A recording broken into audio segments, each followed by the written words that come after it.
the benefits.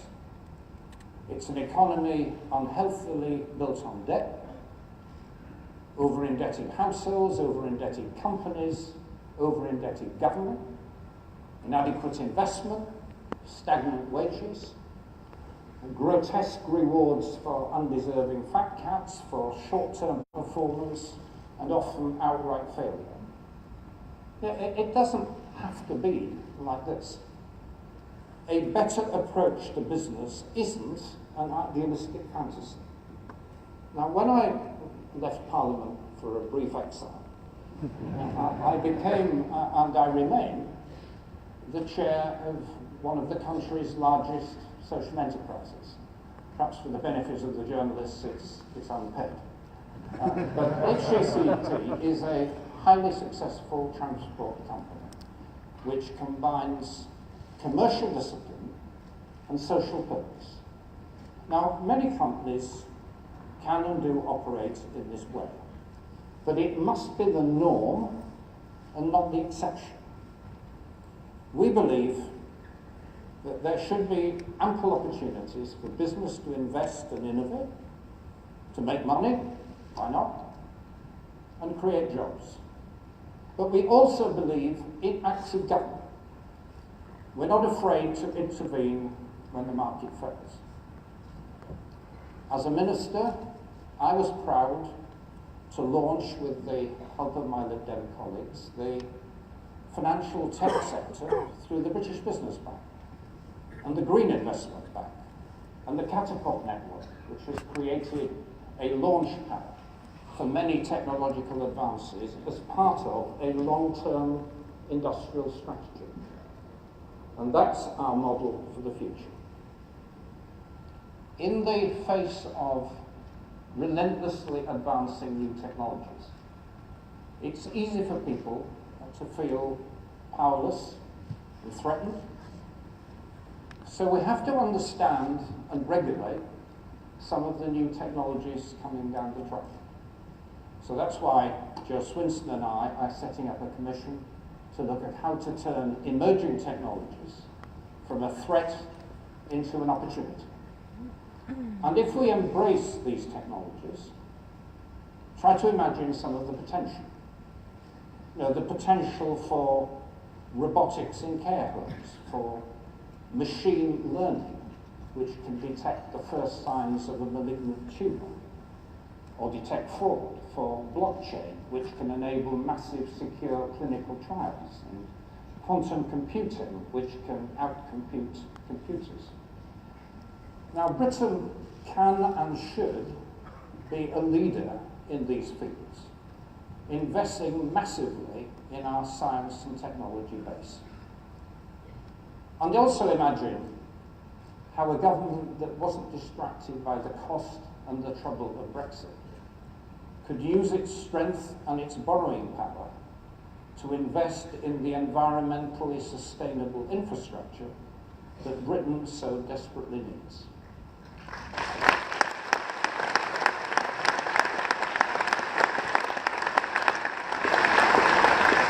To travel from, or try to travel, from Workington to Hull, or Swansea to Wrexham, or Dover to Penzance, let alone smaller places on the way. Now, these are truly epic journeys which show how fully connected modern Britain remains. Even the much-hyped Northern Powerhouse has dwindled to little more than an unheeded cry for help. Now, we can start to put this right by breaking with the economically foolish convention of public sector accounting, which treats borrowing for productive investment in the same way as day-to-day spending.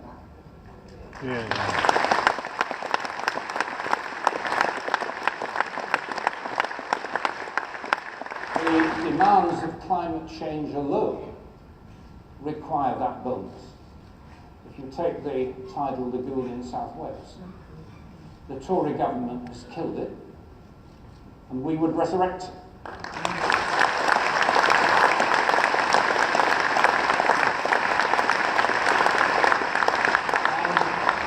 And imagine putting the country to work, building the green Britain of tomorrow, with hundreds of miles of new railways and broadband cable. That is the future a liberal, social democratic, reforming government could bring. We would also want to resurrect a sense of fair play in the way that government raises money. The tax proposals you endorsed this week would be a start. We need to reverse the trend of fewer and fewer people hoarding the nation's wealth.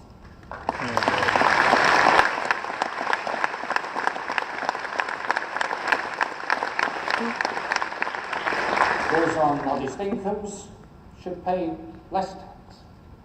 And indeed, Liberal Democrats in government delivered lower taxes for the low pay. But the wealthiest should pay more. Now, our reforms, which you passed this morning, could raise substantial sums. Now, we would not splash the money on short-term spending. It would be invested in a sovereign wealth fund, saving for the future. And that fund would be further boosted by the eventual sale of RBS shares. The public need reassurance that their taxes are put to good use.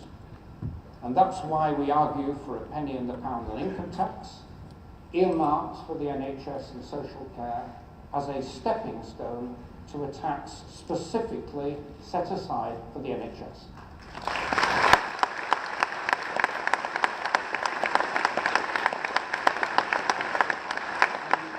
And we will concentrate its funding on the mental health crisis, building on Norman Zim's work in government.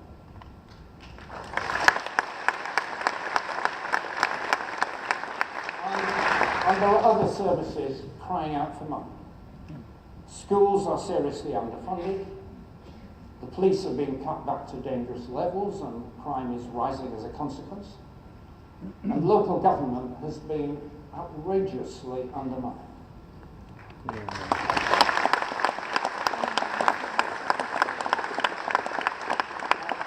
Addressing these and other interventions requires additional tax. And when the next election comes, our manifesto will spell out progressive tax reforms and also an honest approach to tax. The principle is clear, that every citizen and company should pay their fair share and get something back for what they put in. Because nothing gets up the noses of honest taxpayers more than a government squeezing every penny it can out of small firms while rolling out the red carpet for world-class tax dodgers like Amazon, Facebook, and Google.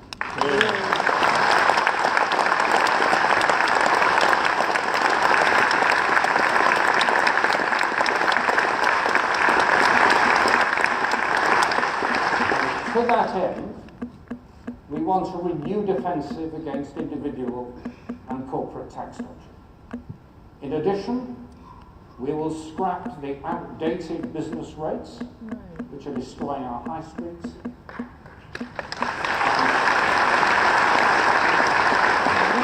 and reform company taxation for the digital age. Now, contrast all of that with today's Labour Party.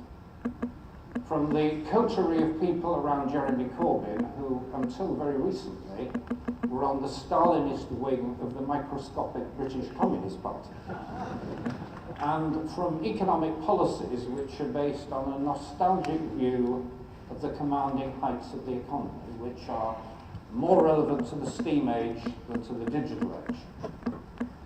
And in addition, unlike them, we do not believe in magic money trees and pots of gold at the end of the rainbow.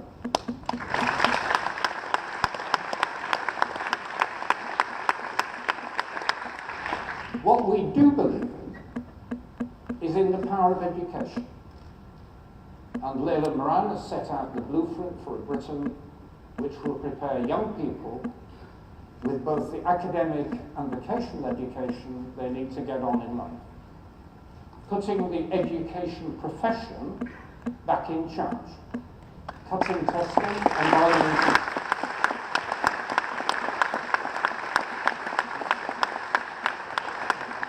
reimagining inspection so that schools are judged not on how many boxes they ticked, but how many children's lives they've changed.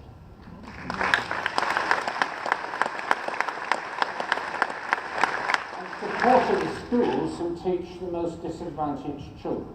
The pupil premium is a Liberal Democrat invention and success, and it must be increased so that more money is targeted towards helping children from the poorest backgrounds.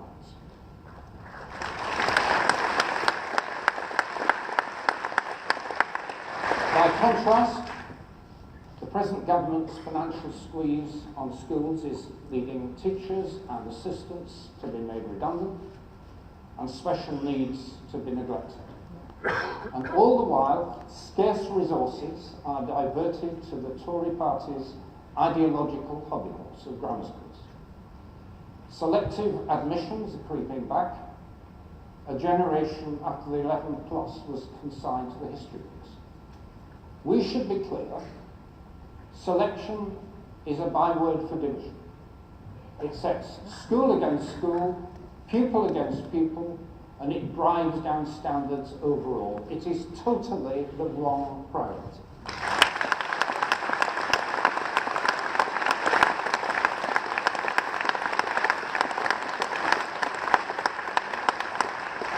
Beyond school, we have to ensure a better future for all young people. Those with A stars at A level usually leave their hometowns and don't come back. But those who struggle to get a few GCSEs stay behind. The bigger cities and towns have their own university. The rest make do with the local tech. But it's actually the local tech which should be at the forefront of the drive to equip the country for wrenching technological change and global competition.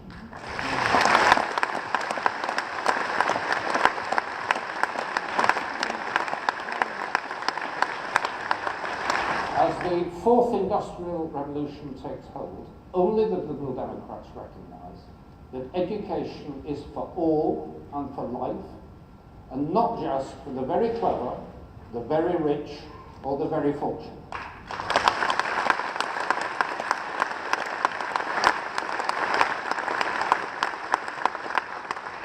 Government has a key role in making all this happen. So I will bring to the Spring Conference detailed proposals for the individual learning account to finance training and retraining through life. And contrast that approach with the Tories' version of the apprenticeship levy, which is actively discouraging training, and to the Tory axe, which is being taken to funds for lifelong learning. Liberal Democrats would offer young people the prospect of a decent education from nursery on, the lifelong learning required for the emerging job market, and one final piece of the puzzle, the prospect of a decent home. Because nothing illustrates the government's paralysis of will more than the abject failure to get to grips with the inadequate supply of housing.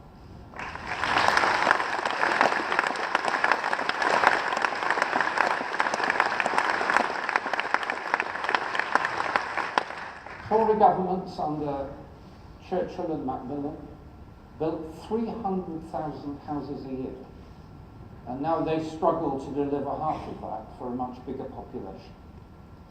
New social house building has almost stopped. Owner occupation is becoming a distant dream. If you remember, the Conservatives used to be the party of the homeowner, and they've now become the party of the absentee landlord and the insecure tenant.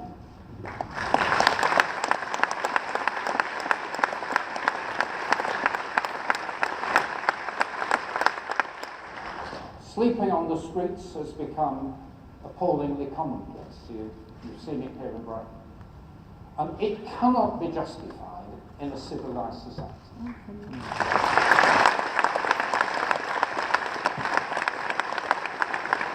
meanwhile, the government pursues a failed model under which developers only build and landowners only sell when they can confidently expect rising prices.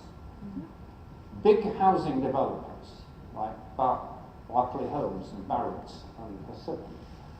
Now these are mainly land speculation machines with a sideline in house building.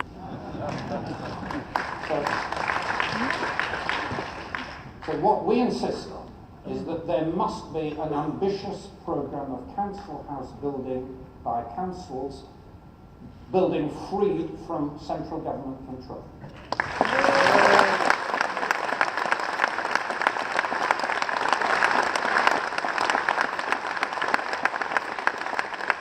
An end to the enforced sale of social housing.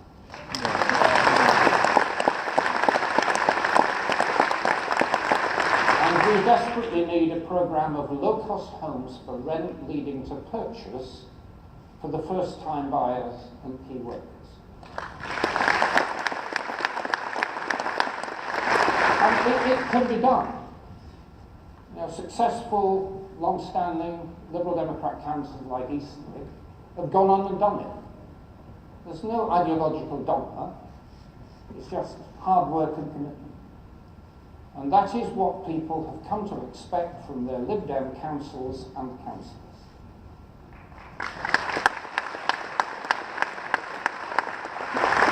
Now, we've begun to imagine a better Britain after the Brexit nightmare. But the challenge remains how to give people a way to engage in politics which offers genuine hope that things can get better. And that's why last week I put forward proposals to remake and open up our own party, to turn the Liberal Democrats into a grey movement. Our party is still very pale and very male, and we've got to change that and keep growing, welcoming more and more people in, extending our trust to supporters by giving them a say in our leadership, opening up the field of leadership candidates and making it easier for people to get involved in community politics and stand for political office. Reaching out, we start from 100,000 members, another 200,000 supporters, and 10,000 more have come on board in just the last 10 days.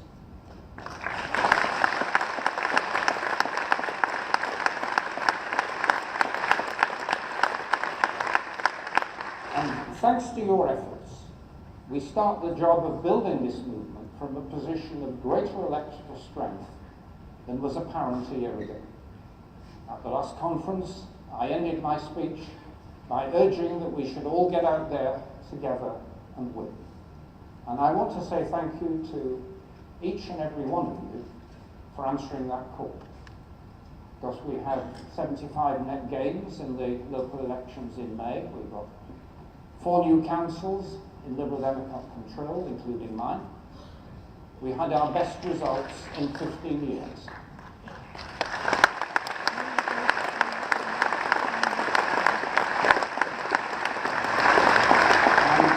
Shortly afterwards, following a massive effort from Liberal Democrat activists, we had a 19% swing to Lucy Salek at the Luncombe East by-election.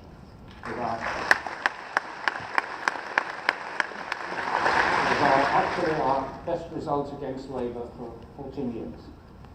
There can be no doubt the Liberal Democrats are growing and winning again, and this is just the beginning.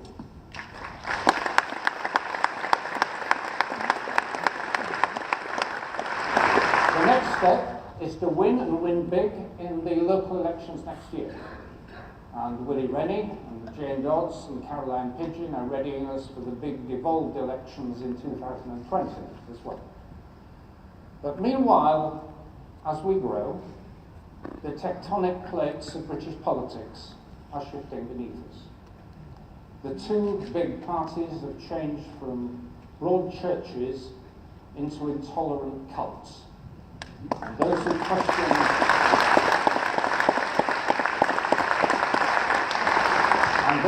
question the faith are not welcome. The Labour leadership is dominated by people who believe in doctrines that are very far removed from the sensible social democratic tradition that prevailed from the days of Clement Attlee to Gordon Brown. And they, in turn, are the mirror image of the Tory zealots who have more in common with UKIP than their party's one nation traditions.